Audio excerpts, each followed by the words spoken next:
feeling of loosening up. This was the flavour of being young in late 50s Britain. A country in transition, jiving away from an oldie-dominated culture towards the swing of the 60s.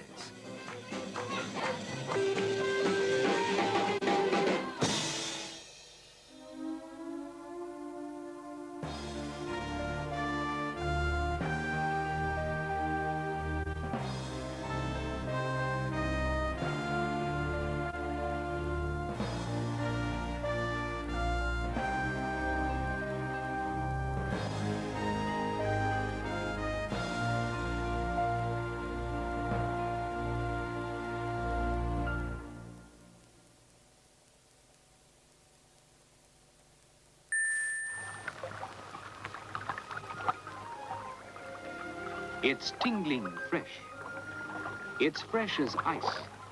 It's Gibbs SR toothpaste, the tingling fresh toothpaste that does your gums good too. I was sitting at home with my newly acquired television set, and suddenly they used to have starbursts on the screen. Starburst came, and you know, one was jumping up and down saying, "Oh, oh, it's my head! It's my head! Wow, wow, wow!" It tells you something very important. That you're doing your gums good and toughening them to resist infection. Every age has its symbol, and this one was synonymous with the affluence of late 1950s Britain. But unlike past symbols, it invaded the living room and took it over as the medium of pleasure, instruction, and motivation. Not only was TV the badge of affluence, it multiplied the appetite for it by opening up a window into other people's lifestyles and by caressing those appetites directly through carefully crafted advertising. It quickened the changes that were already at last wrenching Britain finally out of the shadow of war.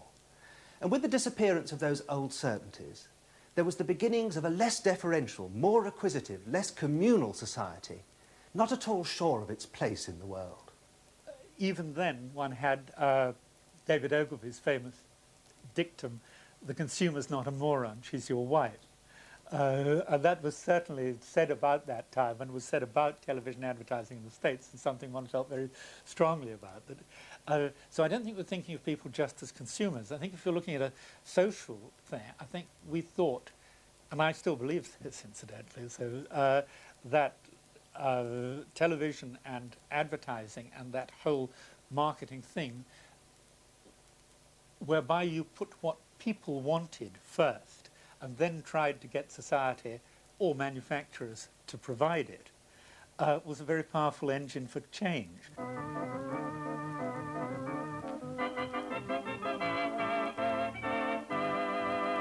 And now back to Hughie Green and Double Your Money. Always on our show, we ask a married couple to come up on the stage. This is the time in our program when we invite the married couple to see if two heads are better than one. Tonight, I want you to meet our oldest married couple. Here they are, coming on the stage. Commercial television had an immediate impact in the mid-50s. Unlike the short, sharp shock of Suez, this was a nightly balm. Entrepreneurs emerging from rationed and regulated Britain saw a pot of gold there for the grabbing. But culturally, wasn't there a downside? There's a lot in television from the start, commercial television, which was just going for the audience as fast as it could, because that meant more advertising revenue, and that is an appalling thing to have done. It's a Conservative government that did it, of course. It's an appalling thing to have done to the best new instrument we had. You could have widened the BBC's mandate. You could have told the BBC to stop appointing so many Oxbridge people. You could have done things like that. But to bring in this kind of competition was fatal. The frivolity of independent television when it first went on the air was anathema to people like Richard Hoggett. But they are nannies, and Britain has a lot of nannies.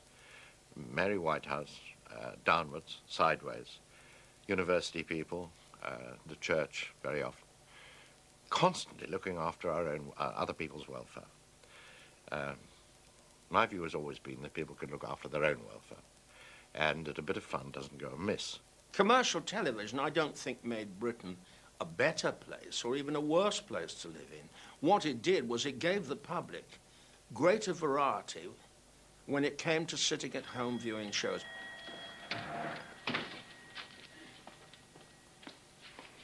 I'm Mrs. Sharples. I'm very pleased to meet you. I'm a neighbour. Oh. You're a widow woman? Well, yes. I thought so. I'm the caretaker at the Bad Tidings Hall. Oh, that's just across the street, isn't it? What's your place of worship? I don't really do much about it. Oh, I know. C of E. Oh, I wouldn't say I was it's like my anything, really. sister's husband. You know, he was made head of the plumbing where they live, and it give her ideas. She said, we're civic dignitaries now. We must head for church. Within a week, they were received, christened, and confirmed. Within a fortnight, she was sitting up all night, sewing surplices. I'll take a packet of baking powder. Coronation Street was started not by any policy or not by any commission, but by pure luck. It was called Florizel Street for a short while. Finally rechristened Coronation Street, and I vividly remember the board meeting at which it was discussed whether we should put it on or not. Sales director was against it, as he said, well, debase Granada's name in television, putting on stuff like this, it's not going to attract viewers. The sort of non-execs or administrative members of the board, there only were 6 or 7 of us, were against, but there were just a majority of one. Coronation Street was given, I think it was 3 or 4 slots to see what happened. And it was magic.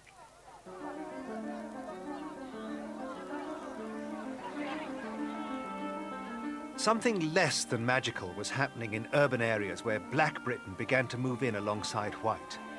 In 1958, snide remarks from the side of the mouth as new neighbours moved in exploded into violence on the streets of Nottingham and Notting Hill, West London. We could feel the pressure was there, that even the authorities at that time, the police at that time, it didn't seem that they care. We feel that pressure where you were continually being threatened in the streets, where people were allowed to march, mostly were allowed to march, where black people were living and insult them. We saw the pressure coming.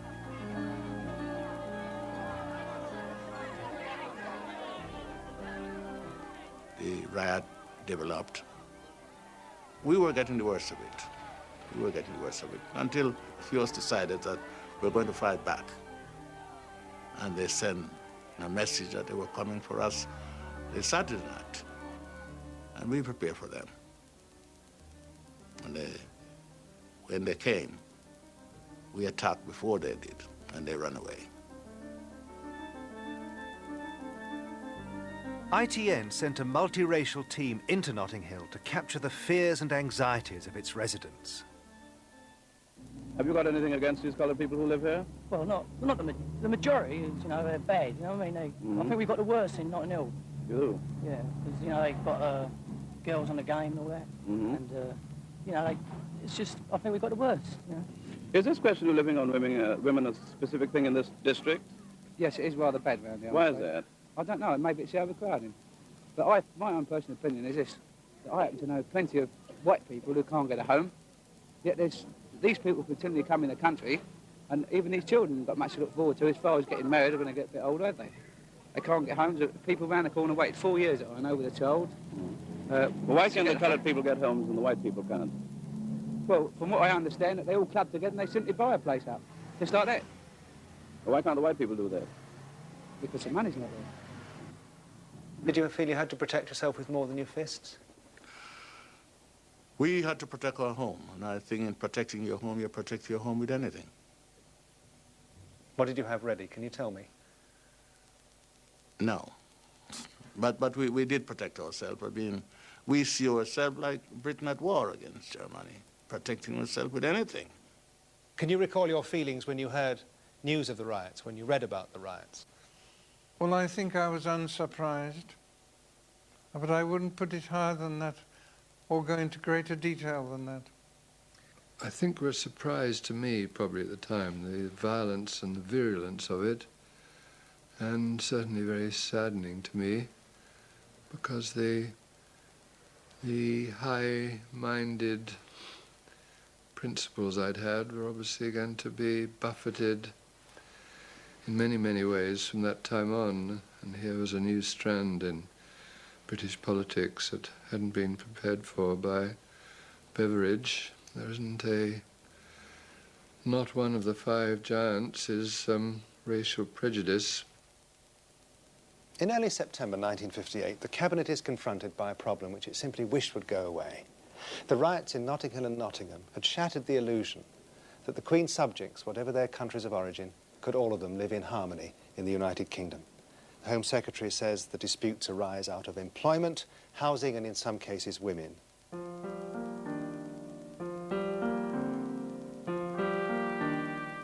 The Cabinet, like the country, felt pulled by conflicting emotions. Some bluntly feared a multi-ethnic Britain. Others mingled imperial sentiment with necessity in a labour-hungry, booming economy and were uneasy about controls. It gives me a certain amount of wry amusement that the person who imported the Asian nurses was the Minister of Health at that time, who was Mr. Enoch Powell. And he was the one who was the architect of that. He changed his mind afterwards, I remember, rather spectacularly. But at that time, they were coming in, and they were supplying a need for skilled labour in each case, which we couldn't supply from our local labour force. The recruitment was in the hands of the hospital authorities. But this was something which happened of its own accord, given that there was no bar upon entry and employment in the United Kingdom to those from the West Indies or elsewhere. Were you concerned about it? Did you try and dissuade the hospital authorities from pursuing this policy? I had no power to dissuade them. Did you wish you had? I didn't wish I had, no. This was part of a whole picture. That picture was about to change. Demonstrators hit the streets to protest at what they saw as racist legislation in the making.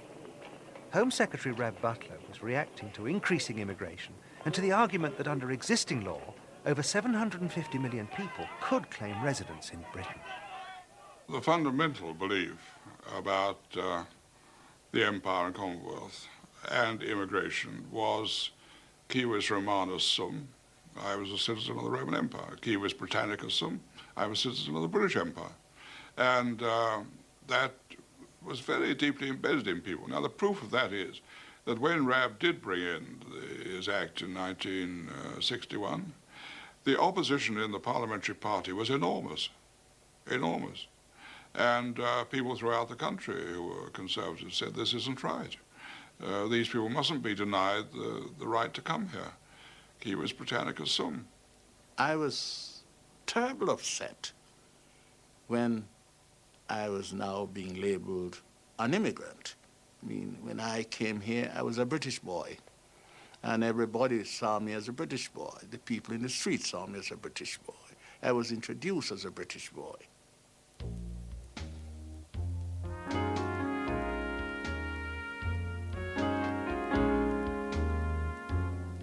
Morals were a hot topic as the 50s turned into the 60s. The reality of prostitution was accepted, but its traders were eased off the pavements by a new Street Offences Act. Friction between libertarians and the force of official moral disapproval rubbed up against the body and the language of Lady Chatterley in a celebrated legal test case.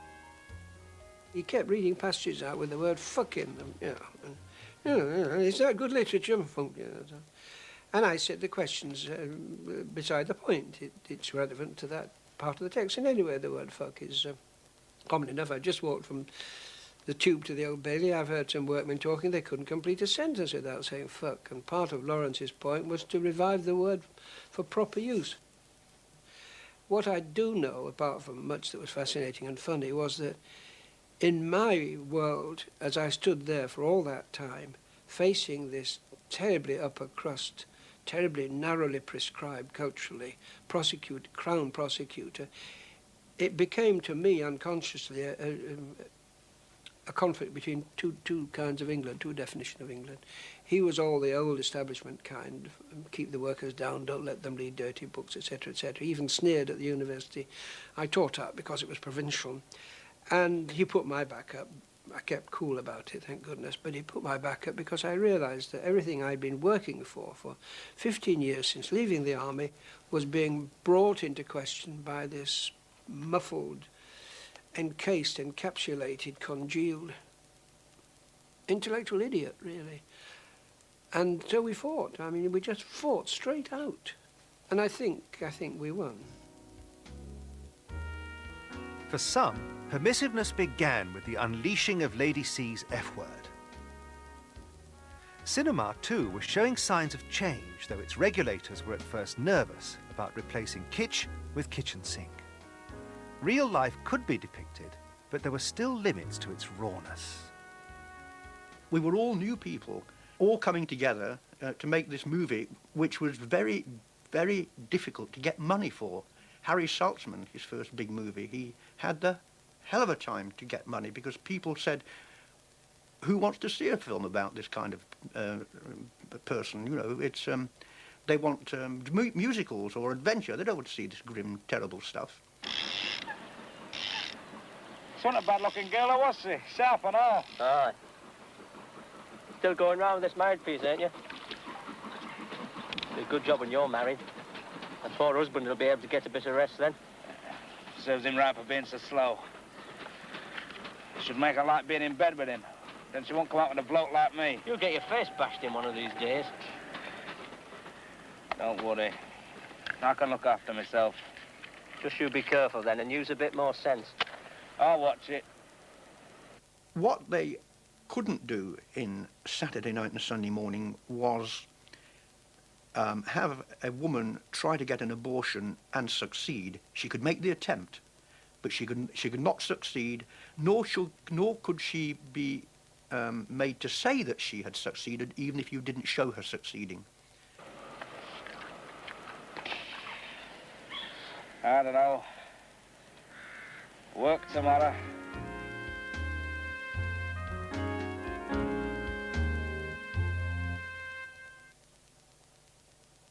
I love you. Always love you. Obsession. I love you, Kay. Now let's try and get a little closer.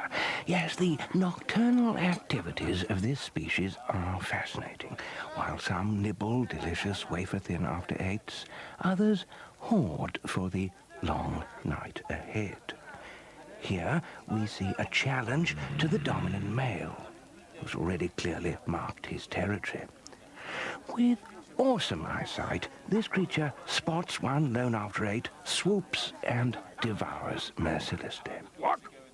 Blasted film crew got in here again. Oh dear, looks as though we've been spotted.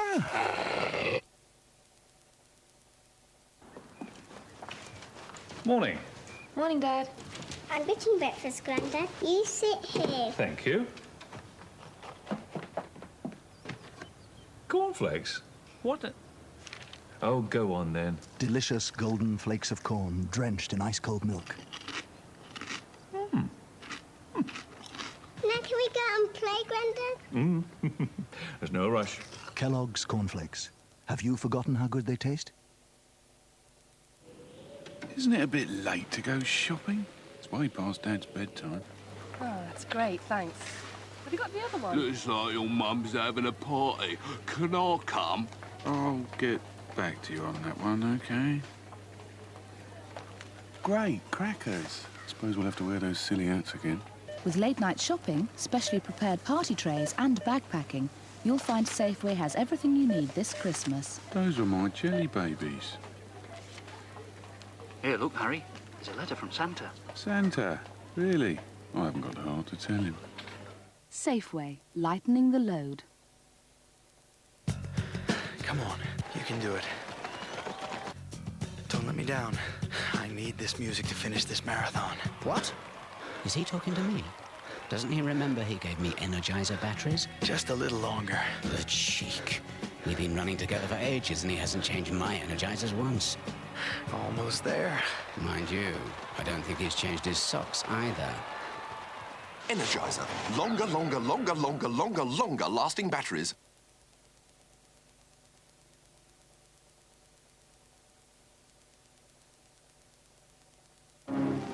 Over now to a place where ingenious gadgets are almost commonplace. The furniture exhibition at Earl's Court, London.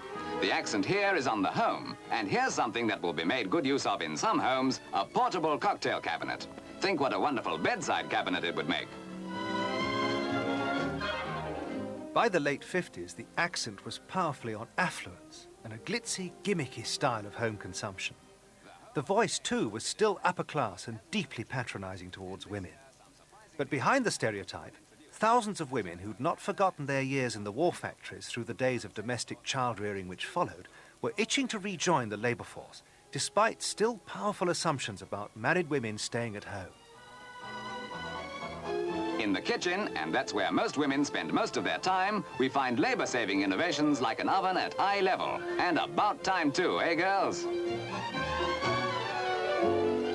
Well, there was a kind of golden period when things started to take up again in Clydeside, and not only men were finding more jobs, but women were now able to go out to work.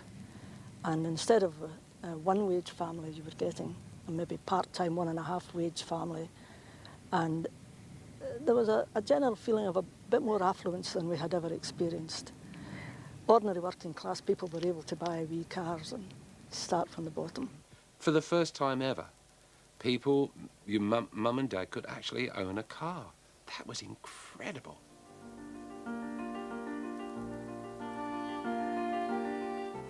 We would drive down to Ramsgate, where in the old days that would take, you know, hulk all these suitcases down to the railroad station and your buckets and your spades, and down you go.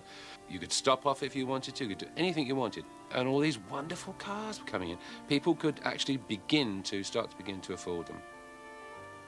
Again, I still never quite understood where that money did come from, because I still don't believe that we were a relatively wealthy country, but nevertheless that revolution did take place. Everyone was beginning to say, well, I want it. Prime Minister Macmillan was determined they should get it. His political strategy was to make a friend of the fridge, the TV and the car that were increasingly within the reach of affluent workers. But Macmillan's familiar never had it so good speech was laced with the fear of inflation. Some of us is just this, especially some of the older ones of us who remember the old days. It's this. Is it too good to be true? Or perhaps I should say, is it too good to last? For amidst all this prosperity, there is one problem that has troubled us in one way or another ever since the war. It is the problem of rising prices.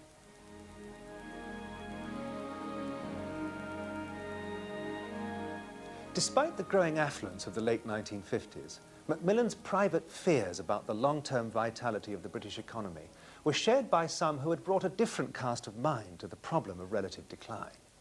There had been doubters inside his own government, in his Treasury team in particular. In late 1957, they met here in the Chancellor's room where I am now. For Peter Thornycroft, Nigel Birch and Enoch Powell were making disturbing connections between the level of government spending and the rate of inflation, the kind of monetary analysis that was to sweep all before it a generation later.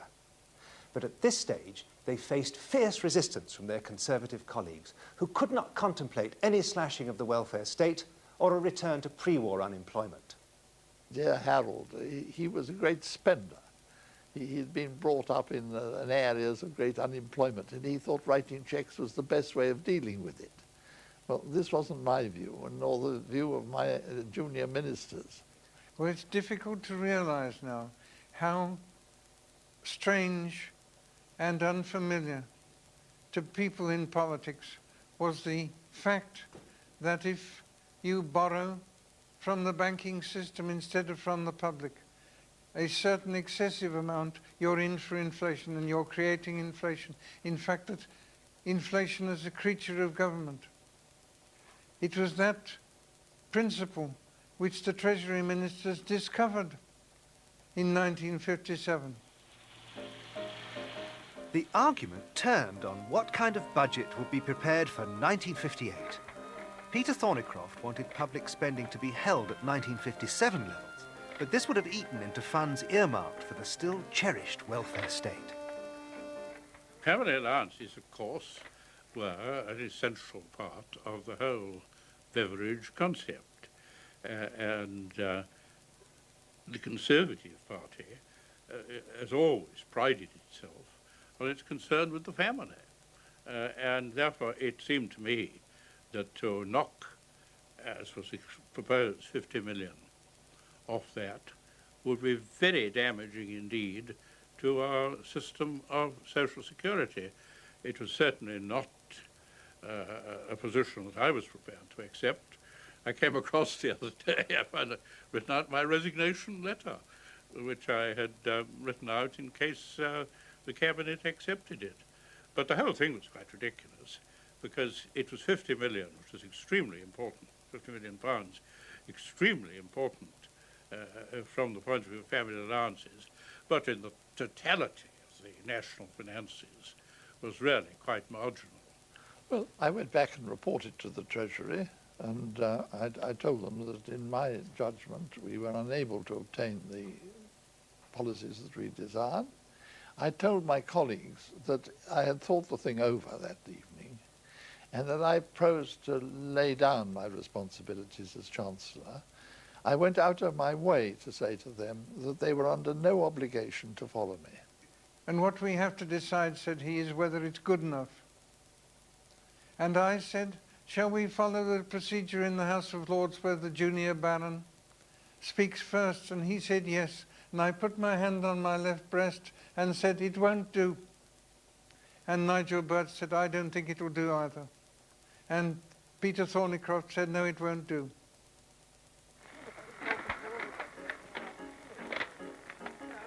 Anything right here, sir? You say anything right here, sir? A walkout by the entire Treasury team could have been a cabinet-wrecking business. And rightly or wrongly, there were some inside the government who saw that as the hidden agenda. Of course, we long believed that Peter Thornycroft and the others were determined to resign because they wanted to get rid of Macmillan. Well, they didn't succeed. And the morning after Thornycroft's resignation, I remember all this so clearly, Macmillan went off on his Commonwealth tour and was away for 6 weeks. Well, can you imagine anybody else going away for 6 weeks? And I went out to the airport with him, and he read all the morning papers in the car describing Thornycroft's resignation. Then he got on board and said, well, look after the show while I'm away. And off he went. It is always a matter of regret from a personal point of view when divergences arise between colleagues, but it is the team that matters and not the individual. And I'm quite happy about the strength and power of the team. So I thought the best thing to do was to settle up these little local difficulties and then turn to the wider vision of the Commonwealth. We'd lost the argument, but we'd won the theory. The theory was right. The theory was indefeasible. The theory was going to prevail. We might lose the argument, but the theory was there. We'd established the theory, at least to our own satisfaction. And the theory lives. Money matters, but so too does education and training. Could a key explanation of those economic weaknesses have had something to do with what was and was not going on at my North London primary school? Looking back, what went on in here was a better 1930s. In this very hall we celebrated Empire Day. And though thanks to the 1944 Education Act we would all go on to a secondary school of some kind, very little had been done to improve content in terms of building a better scientific and technical base to improve Britain's productive capacity. And in the classrooms, it was all chalk and talk and no argument, if you please. I think too little emphasis placed on what was meant by technical education, too little emphasis and too little realization about what other countries like Germany and France and the Scandinavian countries were already doing to raise the overall standards of the educational system.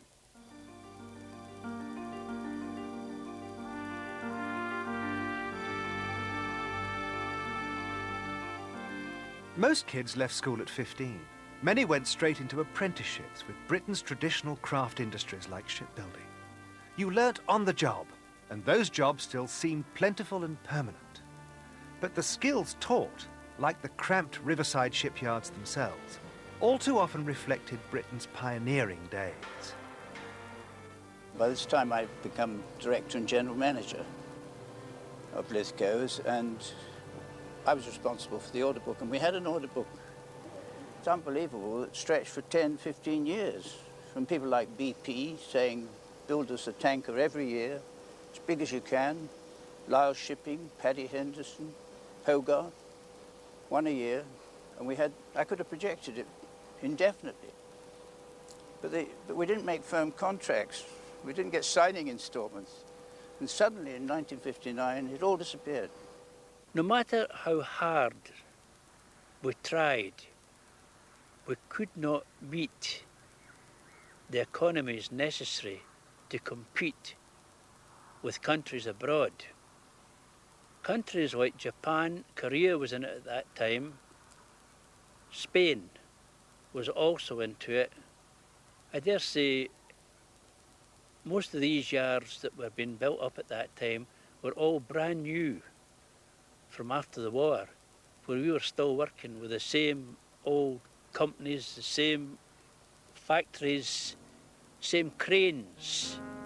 And the same Byzantine union structure too, with its mesh of demarcations that could trip up production even when relationships with the employers were tolerable.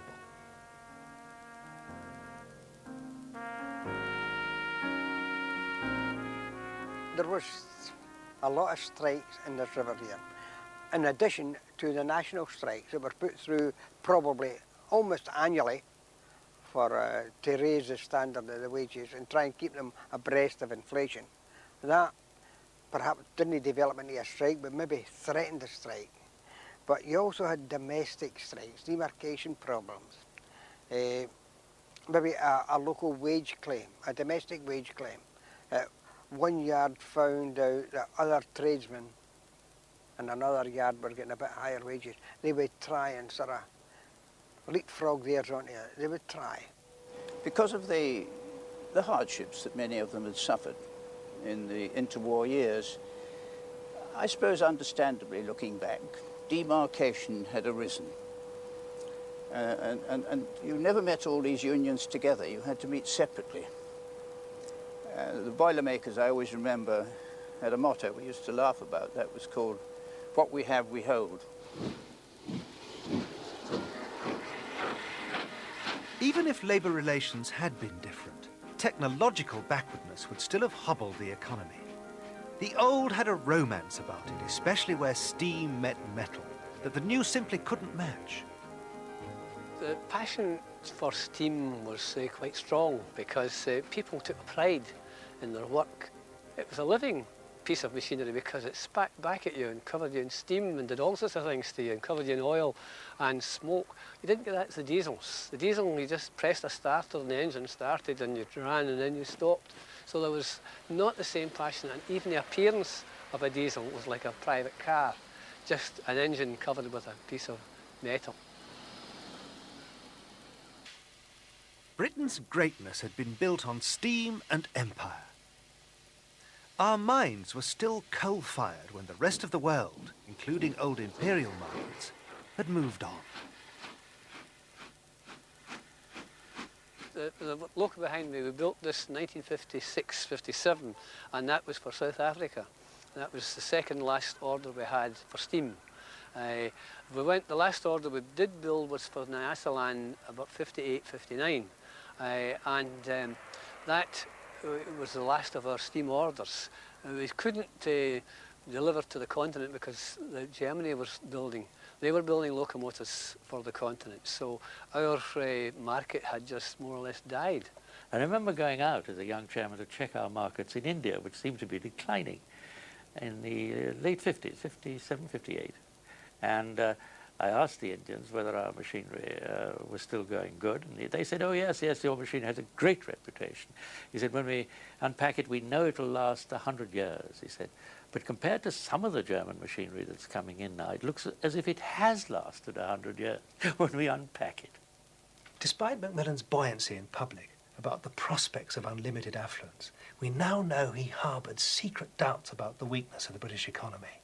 And at the very moment he called the 1959 election, he summoned to Chequers the chairman of the Joint Intelligence Committee and asked him to produce a no-hold-barred study of where Britain might be by the year 1970. The conclusions were terribly gloomy. Even if the British economy grew at nearly 3% a year throughout the 1960s, By 1970, Britain would be overshadowed not just by the United States, but by the European Economic Community as well. Could we even afford to build nuclear power stations, the supersonic airliner Concorde, or to replace the old Cunadas with the new QE2? So gloomy were the findings that Macmillan daren't show them to the Cabinet in February 1960. I remember very well, you mentioned a JIC paper being produced in the early 60s, which forecast where Britain would be economically in relation to other parts of the world in a decade's time. And it was very hair-raising.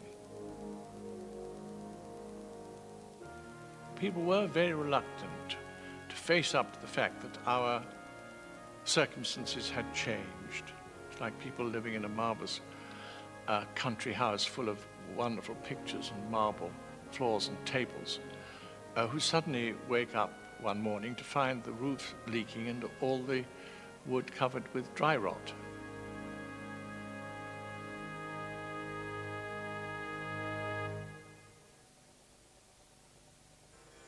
I think there's an almost primeval thing in us, a desire to travel, to see different things, to see different cultures. We were the first organisation to publish discounted airfares. We have had our imitators. They can copy the idea, but not the philosophy behind it. Trailfinders has its roots in overland and the more adventurous side, but for some people it's simply exploring a quiet 2 weeks on the beach. Travel brings a sense of the unknown as to what they're going to find at the other end. Coming home is the final pleasure that travelling gives you. My American Express card has travelled with me for over 20 years. They have a very mature global network. If you've got your passport, you've got your American Express card. If you've forgotten to pack your underpants, this is not going to be a huge problem. American Express is welcomed at Trailfinders and at good lingerie shops around the world. Hey, underneath this calm, meek, pale exterior lies the sleek, conditioned inner system of a man who knows no compromise. Yeah. Some of us around here eat a very high-fiber cereal. Okay? Kellogg's All Brand. Just so you know. Feel it in every fiber. This Christmas, you can buy 3 packs of Fuji Color Super G for the price of 2. An offer that's so real, it's unreal. Parfum Chopard invites you to journey in the footsteps of 1,001 nights, to a land that awakens passion. Kashmir, this is the woman. Kashmir, this is the fragrance.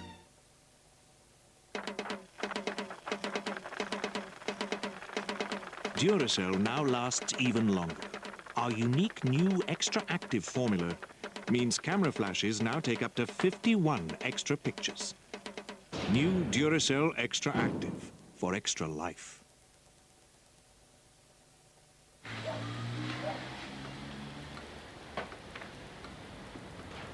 Eamon's closed, but like the Murphys. I'm not bitter. Especially as he asked me to join him for one, while he was waiting to open.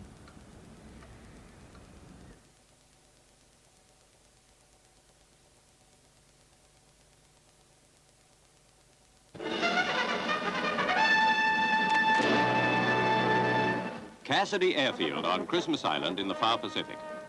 Along this strip of coral, hundreds of miles from anywhere, is drawn up an RAF task force of valiant Shackletons and Canberras, waiting to make history. Suez had shifted but not slackened government desires that Britain should remain a great power. Keeping us one depended ever more upon the bomb. In 1957, ministers were told what it took to become a proper nuclear power. Not just atomic weapons, but hydrogen bombs and the means to deliver them. The first fully fledged British Prime Minister with his hands on the deterrent was probably Harold Macmillan. Every Prime Minister since Macmillan has been briefed on how to launch a nuclear strike and on what it would mean if the bombers rolled out for real. They knew, too, that number 10 could be the first target for the Russians. One of the nagging questions for anybody who lived in Britain in the 1950s in the shadow of the bomb is what would happen if the Russians struck first and killed the Prime Minister and the Cabinet? Well, here, in a single paragraph, is the answer. The head of Bomber Command, if he had to, would launch the strike himself. And here is the desperate doomsday scenario on almost a schoolboy's chart of just how close, how fine-tuned it would be. The V-bombers would have exactly 3.5 minutes from getting the order to scramble before the first Russian missiles struck their airfields. Desperate stuff. Scramble, scramble, scramble.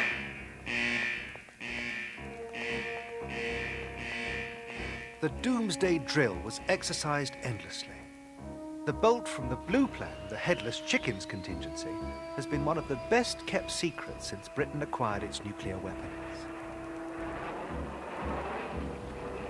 I think there is almost certainly the case that if the country was attacked and if you couldn't get any political clearance and it was clear beyond peradventure, then I think the Commander-in-Chief, Bomber Command, and later, the submarine captain would have said it was his decision whether to do it or not do it.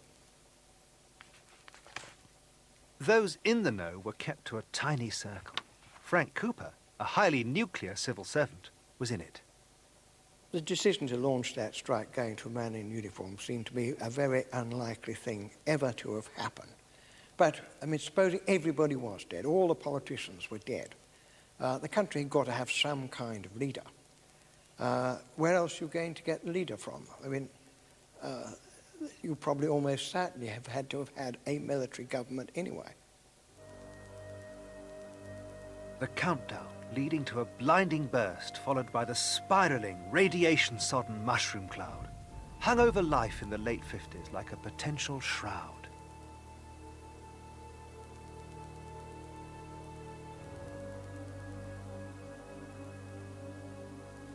You didn't talk so much about the Cold War, you talked about the threat of nuclear destruction. And you wonder whether your children would ever grow up. I don't know of a generation that has had that sense that one false step and it may all be curtains for us all. It's an extraordinary period to have lived through, and it must have lasted at least a decade.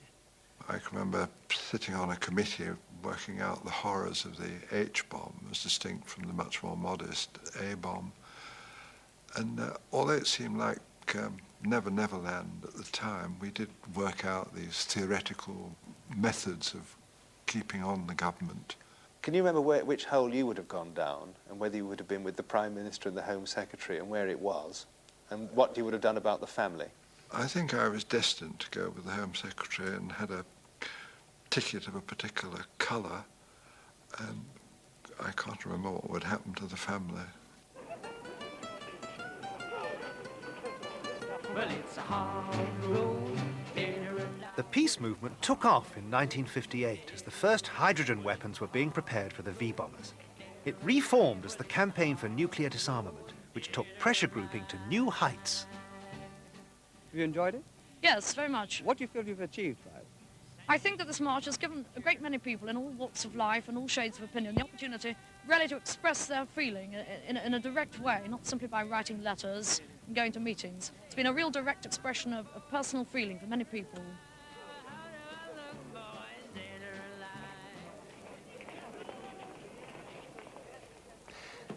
Tell me, Pat, about the origins of the logo, because it's become part of the iconography of the post-war period. It's a symbol that everybody knows about. Now, how did it come about and what does it mean? Well, we obviously wanted some sort of logo for the First Aldermaston March, and a tapestry artist, Gerald Holtham, living in Twickenham, came up with one or two ideas, including a cross, because we were having a march at Easter. We said, no, it's not a religious march, and we're not all of us religious anyway. And this design is the semaphore signs for N and D, I forget which way round, one is like this and one is like this, superimposed for nuclear disarmament. And if you take this interior motive on its own, it apparently stands for the death of a man, and the circle on its own is the unborn child. So take it all together, it's rather an appropriate symbol for nuclear disarmament.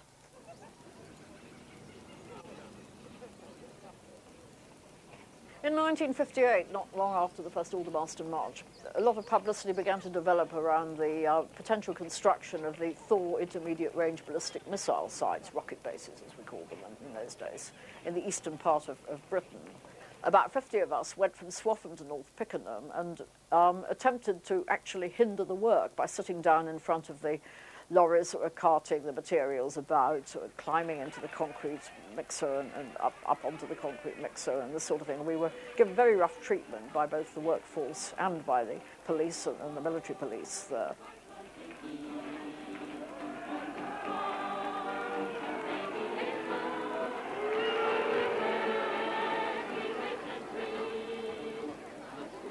C&D marches from the Weapons Research Station at Aldermaston to Trafalgar Square became a regular Easter parade.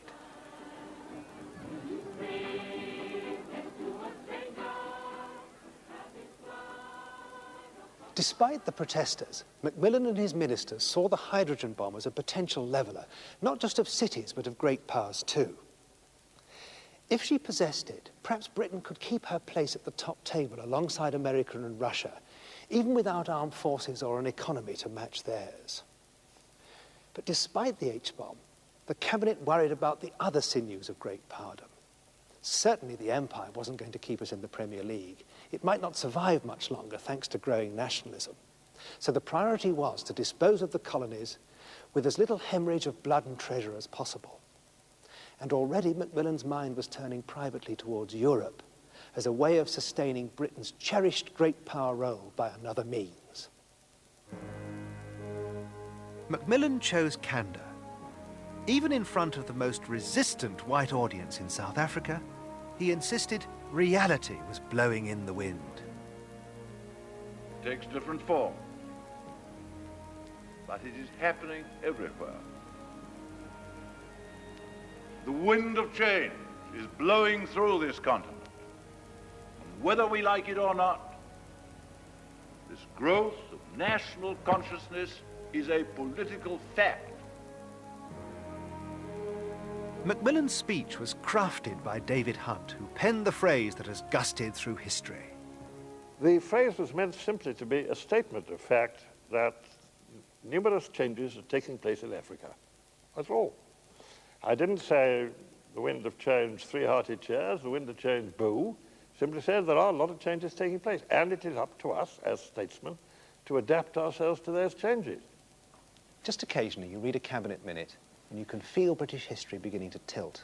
This is one of those. Friday the 21st of July 1961. The Macmillan cabinet decides that Britain will make its first application to join the common market. Macmillan says it was evidently the view of the cabinet that we should enter into negotiations. The leader of the opposition, Hugh Gateskill, said this was turning our back on 1,000 years of history. Well, I've just been reading about it in the evening paper here. And what thoughts does it suggest to you? Well, I'm all in favour of it. Good, why? Well, as far as I can see, the markets in the Commonwealth have been contracting, and, you know, there's bags escape in Europe, and I think we could do very well by going in. Think we're going to become a dumping ground again for foreign goods. If we're producing something they're not producing abroad, then go into it. But otherwise, I don't think we're going to get the best of it. I think we want to get together as a Commonwealth. The decision of Hal Macmillan as Prime Minister and of his cabinet to apply for membership of the European Community in 1961 was, in my view, a major, major decision. And I realised with delight that at long last, Britain had committed itself to a future instead of trying to defend a decaying past. It was quite clear to us that the idea of maintaining something like the great power role with the nuclear, with the special relationship and so on, was a very hazardous business on our own. And that if Europe really developed, we had a much better chance to influence it and to play a more important role in world affairs, economic as well as political, via the European community. Now, that was really what persuaded ministers in the end to go that way. We couldn't look with certainty to a Commonwealth which would actually give us shove. We couldn't look with certainty to a totally dependable United States which would give us shove. And so we had to look where we could find some form of salvation in which we could also be leaders. And that, I think, was the defining moment in certainly the post-war history for the first 20, 30 years. The Queen is the incarnation of her nation. She's a Commonwealth person to her last fibre.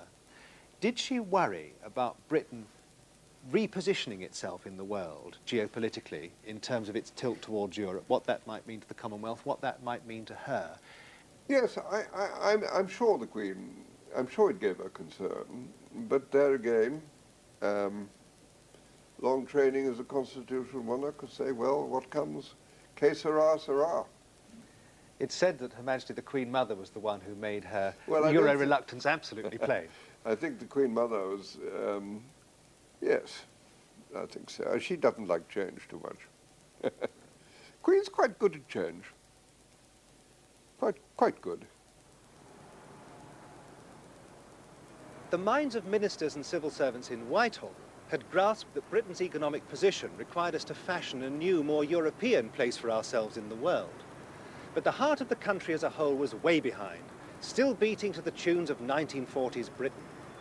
When firewatchers on these same roofs scanned the skies above London with very different expectations of what might come from the continent. And it wasn't just feelings about the common market that were pulled by an undertow from the past. It was attitudes towards industry, towards the idea of modernity itself, that were more a matter of looking back than of embracing the future. Already the country was changing into something familiar to us today. But what the British really wanted was the pick of the old and the new. A better yesterday. The past minus pre-war scars such as unemployment.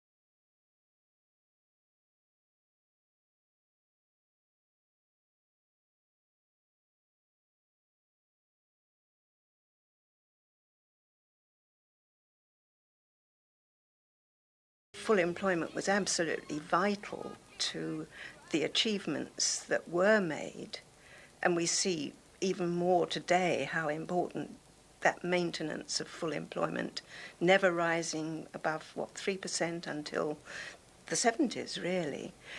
I don't think that that was seen as an opportunity. It was an objective in itself to get those unemployment figures kept at a low level by both Conservatives for a very long time as well as Labour. But what you did in order to transform the economy to make sure that this would continue when competition would increase. Of course, at that time, you couldn't foresee the things like oil shocks and so on. But the advantages of full employment and increasing national income were not seized upon in order to make long-term transformations, as other countries did. People were not ready, were not really thinking in terms of what was hitting them. People, in a way, reluctant to see the pace of change. We were almost pickled in this consensus that suggested that what you had to do was not change but somehow just make it all work better. In fact, what was being asked of us historically was to open up as an island, to take on all the new technologies and all the new competitive forces that were at play, and take them on from the three corners of the world. And we were simply not thinking like that. We were incestuously involved in our party politics, in our balance of payments. We weren't ready to look out off the front wheel and see, what the rest of the traffic was doing. We were just limited by our great victory. If you'd walked down this street in Walthamstow in 1961, you'd have been breathing a Britain still living in the shadow of war. Our thoughts and conversations were shaped by that great formative experience. Even if you were only 14, as I was, you'd grown up on a diet of war films. No wonder we felt cosy inside that consensus. But, however reluctantly, the British knew they had to change. and already there were signs of it in everyday life. The birth pill became available in 1961, and pop music was about to be transformed by the Beatles. In Whitehall, a young woman called Margaret Thatcher took up her first government job in the Ministry of Pensions. Yet no one foresaw the pace and direction of what was about to become of us in the 60s and after.